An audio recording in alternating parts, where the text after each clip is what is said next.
आज की इस वीडियो में प्रश्नावली 1.2 वास्तविक संख्याएं पार्ट 1 में प्रश्न संख्या 1 और 2 को हल करेंगे। तो चलिए शुरू करते हैं। पहला प्रश्न है, निम्नलिखित संख्याओं को अभाज्य गुणनखंड के गुणनफल के रूप में व्यक्त कीजिए। तो देखिए ये बहुत ही सिंपल क्वेश्चन है। हम पहला क्वेश्चन को हल करते हैं। तो 140 का आप गुणनखंड निकालेंगे। 140 का अभाज्य गुणनखंड क्या होगा, देखिए 140 का अभाज्य गुणनखंड 2 से 2 सत्ते 14, 0, 2 से 2 तिहाई 6 और 2 पंचे 10, उसके बाद 5 से 5 सत्ते 35 और फिर 7 से 7 एकम 7। हमने अभाज्य गुणनखंड निकाल लिया। अब इसे गुणनफलों के रूप में व्यक्त करना है। तो ये हो जाएगा 2 गुने 2 गुने 5 गुने 7, यानी 2 की घात 2 गुने 5 गुने 7 गुने 7। ये हो गया आपका पहला आंसर। अब दूसरे नंबर क्वेश्चन को सॉल्व करते हैं।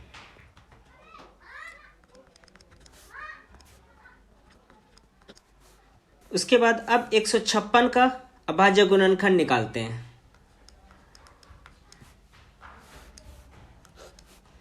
दो से 2 सत्ते 14, 2 अट्ठे 16, 2 से 2 तिहाई 6 और 2 नीमा 18, फिर 3 से 3 एकम 3, 3 तिहाई 9, फिर 13 से 13 एकम 13।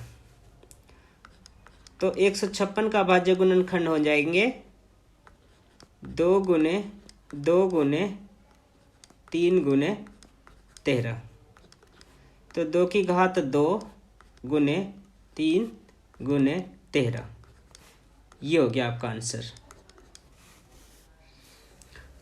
अब प्रश्न संख्या 1 के भाग 3 को हल करते हैं।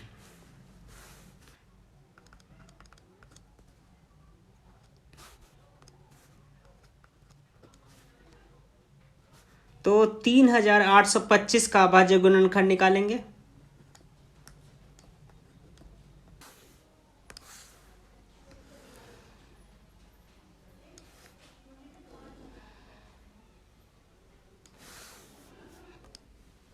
तो देखिए किससे भाग जाएगा, 2 से तो जाएगा नहीं, 5 और 2 7, 8 7 15 और 15 3 18, यानी इसका सम 18 आ रहा है, यानी 3 से भाग चल जाएगा। 3 छक 18, तो 3 से करेंगे तो ये हो जाएगा 3 एकम 3, 3 दूना 6, 3 सत्ते 21, 3 पच्चे 15, फिर 3 से 3 चौक 12, 3 दूना 6, 3 पच्चे 15, फिर 3 से देखते हैं 3 एकम 3, 3 चौक 12, ये 3 से नहीं जाएगा बच्चों।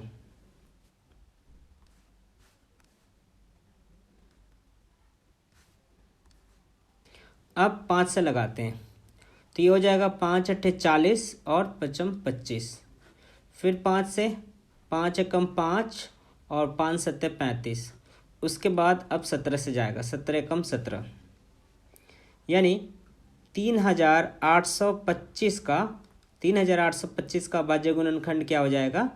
तो ये हो गया आपका 3 गुने 3 गुने 5 गुने 5 गुने 17। ठीक है, 3 की पावर 2 है तो आप 3 की पावर 2 लिख सकते हैं, 5 की पावर 2 गुने 17। ये हो गया आपका तीसरे नंबर प्रश्न का आंसर। प्रश्न संख्या 1 के भाग 4 को हल करते हैं। अब 5005 का अभाज्य गुणनखंड निकालते हैं।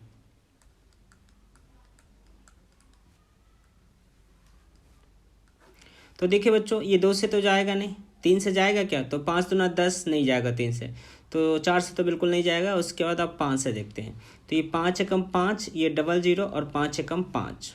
अब किससे जाएगा, तो ये 7 से, तो 7 एकम 7, 3 बच गया, 30, 7 चौक 28, 2 बच गया, तो 7 तिया 21 हो जाएगा। अब किससे जाएगा, तो ये 11 से जाएगा, 11 कम 11, 3 हासिल बच गया, तो 3 और 3 33 हो गया, तो 11 तिया 33 हो जाएगा। उसके बाद अब किससे जाएगा, तो 13 से जाएगा, तो 13 कम 13 हो जाएगा। यानी 5005 का अभाज्य गुणनखंड जो है 5 गुने 7 गुने 11 गुने 13 निकल के आया, और यही जो है इसका आंसर हो गया। प्रश्न संख्या 1 के भाग 5 को करते हैं सॉल्व। देखिए, तो 7429 का हमें अभाज्य गुणनखंड निकालेंगे। 7429, तो देखिए 7429 किससे जाएगा, तो सबसे पहले 17 से लगाएंगे, तो 17 चौके 68 हो जाएगा। 17 चौके 68, 68 यानी कि 6 बच गए, और 6 और 2 कितना होता है, 62। ठीक है बच्चों, अब देखिए 17 तिया 17 चौके 68 होता है, तो 17 तिया 51 हो जाएगा, यानी कि 3 बार में जाएगा, तो 51 यानी कि 9 2 11, 11 बच गया, 11 है और इधर 9 है, तो कितना हो गया, 119 हो गया। तो ये 119 हो गया, तो 17 सत्ते 119 हो जाएगा। अब 19 से लगाते हैं, तो 19 से कम 19, 19 दूना 38, 19 3 57 हो जाता है, तो 19 दूना 38 लगे, 19 दूना 38 होगा। अब 38 में 2 जोड़ेंगे तो क्या हो जाएगा, 40 और 3 43, यानी कि 5 और 7 57 होता है, तो 19 3 57 हो जाएगा। अब 23 से जाएगा, तो 23 से कम 23 हो जाएगा, तो 7429 का अभाज्य गुणनखंड क्या हो गया, 17 गुना 19 गुना 23 हो गया। ये हो गया आपका आंसर। ये सारे के सारे क्वेश्चंस बहुत ही ईजी हैं और इसी तरीके से आप सॉल्व करेंगे। अब क्वेश्चन नंबर 2 पे आते हैं। अब क्वेश्चन नंबर 2 को देखिए। पूर्णांकों के निम्नलिखित युग्मों के एचसीएफ और एलसीएम ज्ञात कीजिए तथा इनकी जांच कीजिए कि दो संख्याओं का गुणनफल यानी एचसीएफ इंटू एलसीएम है। तो देखिए, पूर्णांकों के निम्नलिखित युग्मों के एचसीएफ और एलसीएम ज्ञात करना है। सबसे पहले आपको एचसीएफ फाइंड करना है, उसके बाद एलसीएम फाइंड करना है, और उसके बाद जो है दो संख्याओं का गुणनफल बराबर एचसीएफ इंटू एलसीएम के बराबर हमें जो है दिखाना है, जांच करना है कि ये दोनों जो है इनका गुणनफल बराबर आ रहे हैं या नहीं आ रहे हैं। तो चलिए क्वेश्चन की शुरुआत करते हैं। प्रश्न संख्या 2 का पहला भाग है 26 व 91। तो देखिए, सबसे पहले क्या करेंगे, तो इनका आप जो है अभाज्य गुणनखंड निकाल लीजिए। तो 26 का हो जाएगा 2 गुना 13 यानी कि 26। उसके बाद अब 91 का क्या हो जाएगा, तो हो जाएगा 7 गुना 13। ठीक है, तो 13 सत्ते 91 और 13 दूना 26। अब आपको एचसीएफ फाइंड करना है। तो देखिए, अब एचसीएफ में क्या होगा कि न्यूनतम घात लेना है और दोनों में जो मिलना भी चाहिए। तो देखिए, अभी दोनों में क्या मिल रहा है, 13 मिल रहा है। ठीक है, तो यहाँ पे 13 लिख देंगे। ये हो गया आपका एचसीएफ। अब एलसीएम को फाइंड करेंगे। तो देखिए, एलसीएम क्या हो जाएगा, 2 गुने 7 गुने 13। अब 13 मिल रहा है तो इसको एक बार लिखेंगे, और 2 नहीं मिल रहा है तो इसे भी लिख लेंगे, 7 नहीं मिल रहा है तो इसे भी लिख लेंगे। ठीक है, यानी एलसीएम में क्या होता है कि मिलते हैं तो उसे एक बार लिखते हैं, और जो नहीं मिलते हैं उसे भी लिख लेते हैं। तो देखिए, ये 2 सत्ते 14 और ये गुना 13, यानी 14 तिया 42 के 2 हासिल 4, और 14 कम 14 और 4 18, यानी एलसीएम जो है आपका 182 निकल के आया। अब क्या करना है आपको, तो जांच कीजिए कि दो संख्याओं का गुणनफल बराबर एचसीएफ इंटू एलसीएम है। तो देखिए, दो संख्याओं का गुणनफल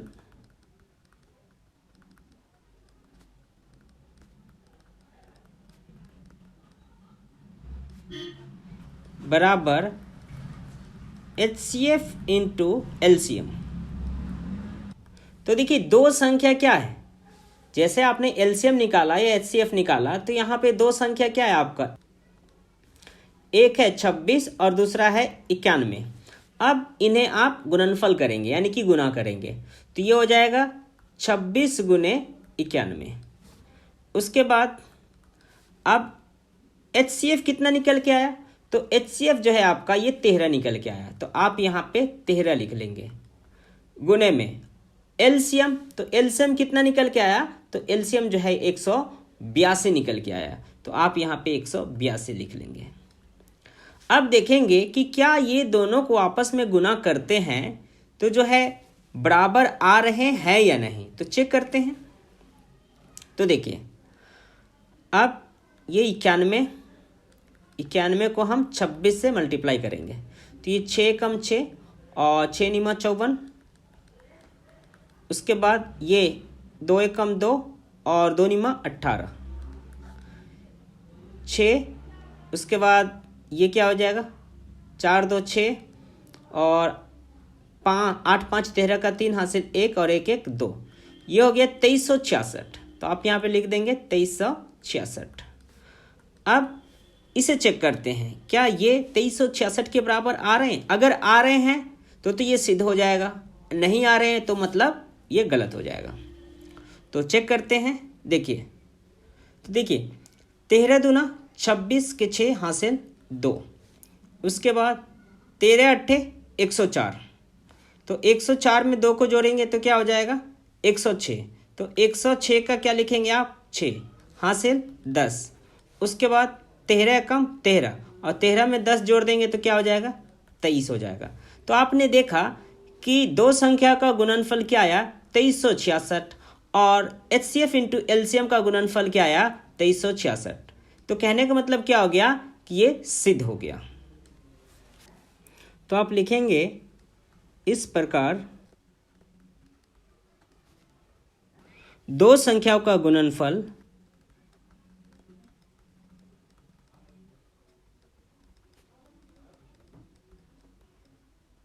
बराबर HCF इंटू LCM।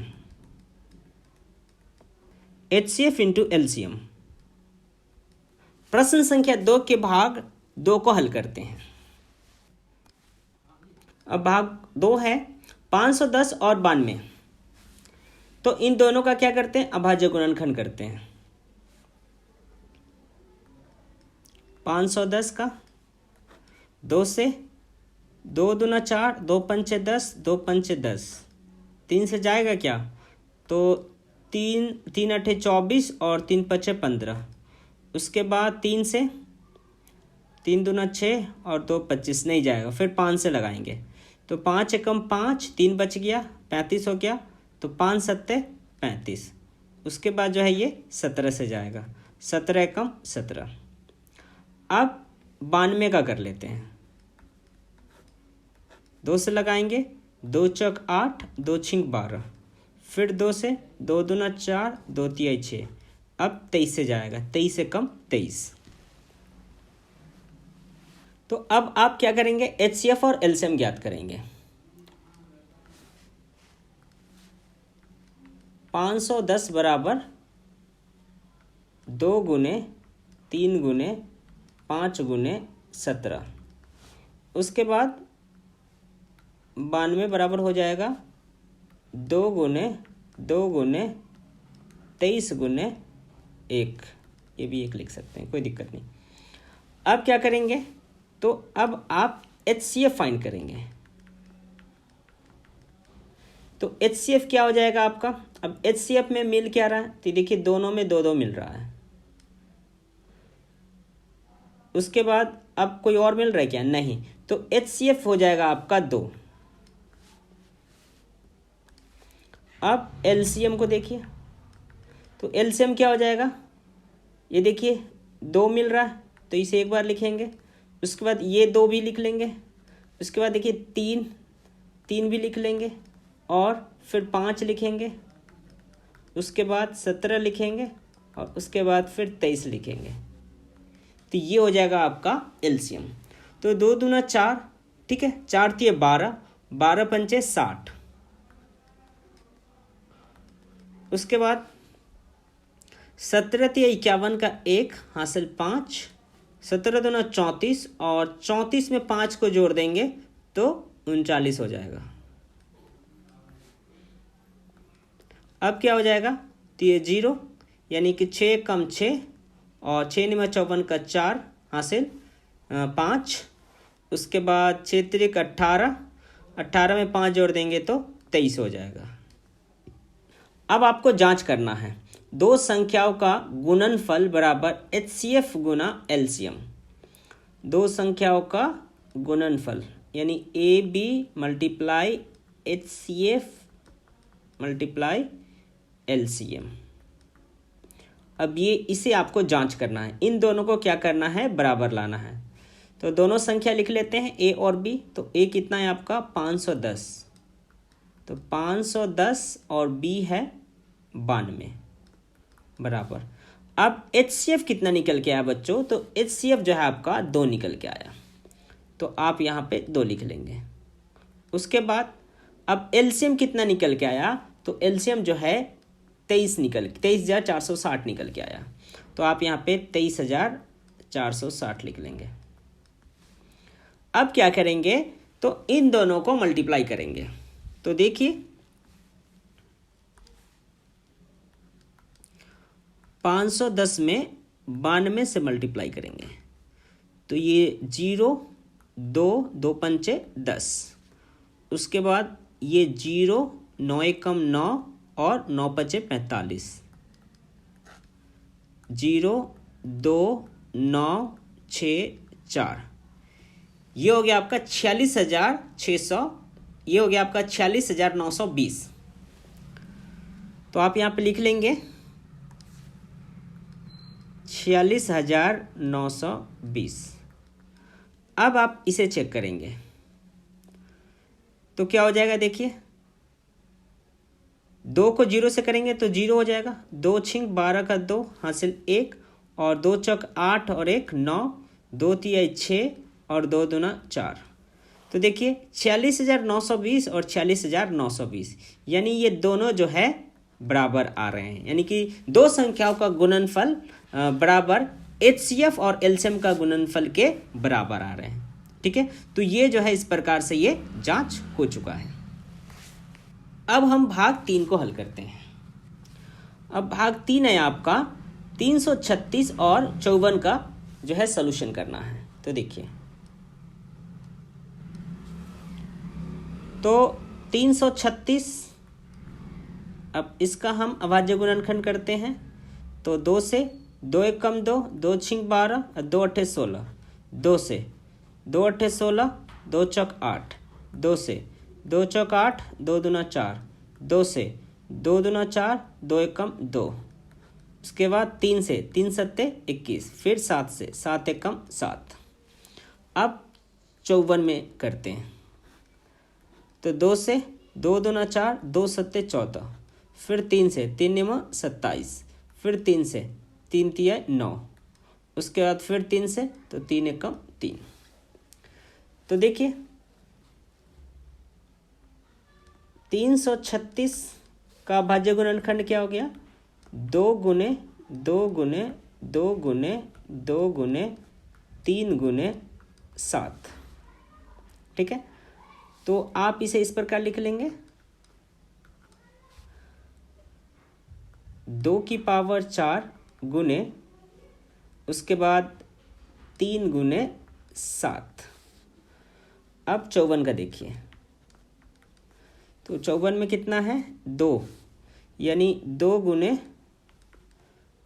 3 गुने 3 गुने 3। तो इसे आप इस प्रकार लिख लेंगे 2 गुने 3 की घात 3। अब क्या करना है, तो अब आपको सबसे पहले HCF फाइंड करना है। तो देखिए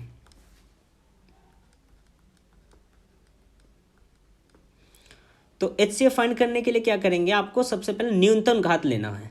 तो देखिए 2 की पावर 4 और ये 2 की पावर 1 है, तो 2 की पावर 1 लेना है। उसके बाद आप देखिए ये 3 की पावर 3 है और 3 की पावर 1 है, तो आपको 3 लेना है। ठीक है, 3 की घात 1 यानी 3 ही होता है।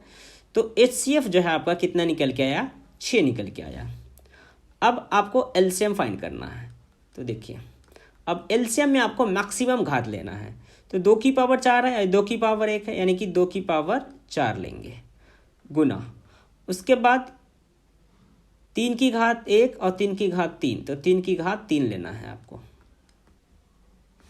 एक सेकंड, 3 की घात 3 लेना है आपको। उसके बाद ये 7 बच गया, तो 7 भी ले लेंगे। तो देखिए क्या हो जाएगा ये, यानी ये हो जाएगा आपका, 1 मिनट, 2 की घात 4 यानी 2 दूना 4, 4 दूना 8 और 8 दूना 16, तो यहाँ पे 16 लिख लेंगे। उसके बाद 3 की घात 3 है, 3 तिया 9 और 9 तिया 27, तो आप यहाँ पे 27 लिख लेंगे और उसके बाद फिर 7 लिख लेंगे। अब क्या करेंगे, तो अब इन्हें गुना कर लेंगे। तो देखिए 27 को 16 में कर लेंगे, तो 27 को 16 में करेंगे तो ये 432 आ जाएगा और गुना 7, तो देखिए ये क्या हो जाएगा, 7 दूना 14 का 4 हासिल 1 और 7 21 और 21 और 1 22 के 2 हासिल 2 और 7 चौका 28 और 2 30, तो ये हो गया आपका 3024। तो अब आपका तो आपने देखा कि आपका HCF और LCM यहाँ फाइंड हो गया। तो HCF कितना फाइंड हुआ, तो HCF कितना फाइंड हुआ 6 और LCM कितना फाइंड हुआ, तो LCM जो है आपका 3024 निकल के आया। अब आपको वही करना है, जांच करना है, तो दो संख्याओं का गुणनफल बराबर HCF और LCM का गुणनफल के बराबर आपको दिखाना है, दोनों को बराबर लाना है। तो देखिए, तो दो संख्या यानी AB बराबर HCF इंटू LCM,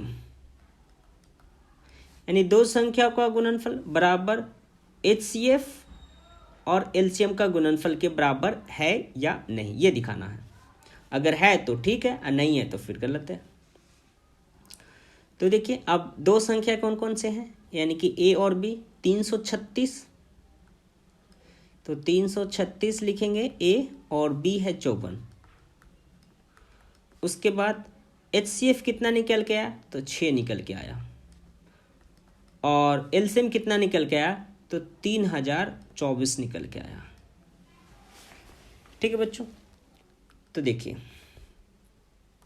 तो अब क्या करेंगे, 336 को 54 से मल्टीप्लाई कीजिए।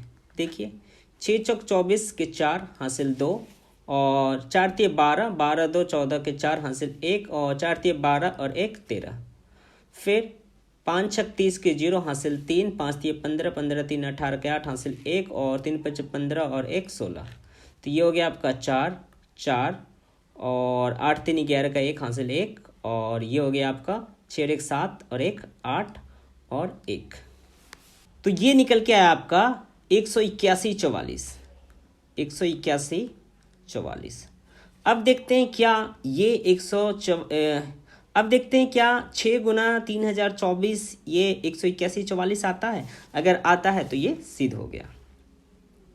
तो देखिए, तो ये हो जाएगा, 6 को इसमें करते हैं, तो 6 चौक 24 के 4 हासिल 2 और 6 दूना 12, 12 और 2 14 के 4 हासिल 1 और ये 0 है तो ये 14 लिख देंगे और 6 3 18। तो आपने देखा यहाँ पे कि 181 यानी कि दो संख्याओं का गुणनफल भी 181 आ रहा है और HCF और LCM का गुणनफल भी 181 आ रहा है। तो ये आपका जांच हो गया। तो इस तरीके से आप इन प्रश्नों को हल कर सकते हैं।